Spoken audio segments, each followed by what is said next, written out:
Hello everyone. Welcome to your Monday Red, White, or Blue PLC for February 3rd, 2020.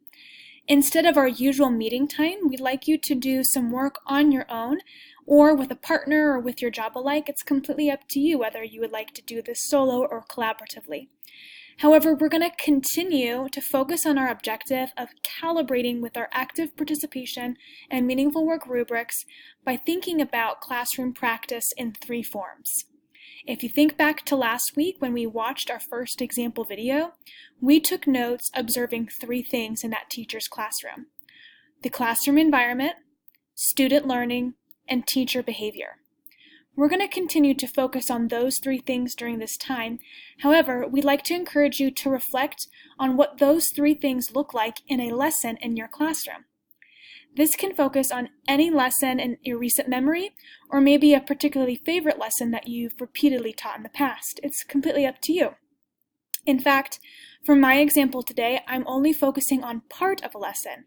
So if that helps you focus as well, feel free to choose maybe just part of a lesson that you think would make sense for our exercise today. What we'd like you to be doing is recording your thoughts in your PLC professional learning journal. You may choose to write your journal entry in the actual notebook section like I've done, or perhaps you would like to use the graphic organizer in your index that has the collaborative instructional review notes. It's totally up to you. I like to leave mine blank in my index so that I can refer back to it whenever I need. If you take a look at my screen, you can see my example journal entry. First, I put at the top PLC journal entry number 1. And I chose to kind of take my notes a little bit less structured, so they're kind of all over the place. And again, it's however you prefer to take your notes for this time. But I first started with classroom environment. And I thought to myself, in a typical day-to-day lesson, as a teacher, I strived for my classroom environment to feel calming, safe, and relaxed.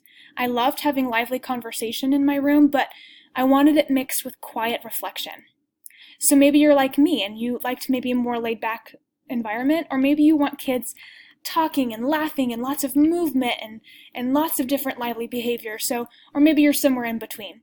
But because this was the environment that I strove for, I would always play soft music during this lesson. I would keep lights slightly dimmed. When I was doing my teacher behavior piece, which you'll see in just a minute, I would conference with students at a whispered level. And I would go to the students for the conference rather than calling them up one by one. And I would always make a point in my classroom to have my objective or learning target or essential question posted on the board somewhere. So go ahead and pause and think about the classroom environment that you strive for and how does it look and play out in your classroom. Resume when you're ready. All right, we're ready for our next step, which is student learning.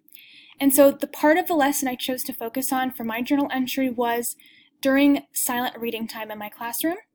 And so when I thought about, okay, what are students doing, creating, etc., I wrote that students are either reading quietly with a book of their choice, or they're conferring with me, the teacher, answering questions such as, how has the protagonist changed over the course of the book so far? And at the end of reading time, students would write free prompt journal entries, which we called thought logs, and they would cite evidence from their text to support their commentary. Go ahead and think about the lesson or part of a lesson that you chose and describe the student learning that takes place in that lesson. Resume when you're ready. All right, you're ready for teacher behavior. When I think about this part of my lesson, I, as the teacher, would confer with students one at a time, prompting them with questions about the text they were reading, such as, what themes or big ideas are developing in your book? I, as the teacher, would take notes of student responses, and I would check their journal entries and offer them praise and feedback on how to improve in their analysis, and again, taking notes of what feedback I left them with in my binder. And that's it. Once you have student learning, teacher behavior in your classroom environment taken in your notes in your professional learning notebook, you're good to go. Please bring this journal entry with you to our next PLC meeting. Thank you, and let me know if you have any questions.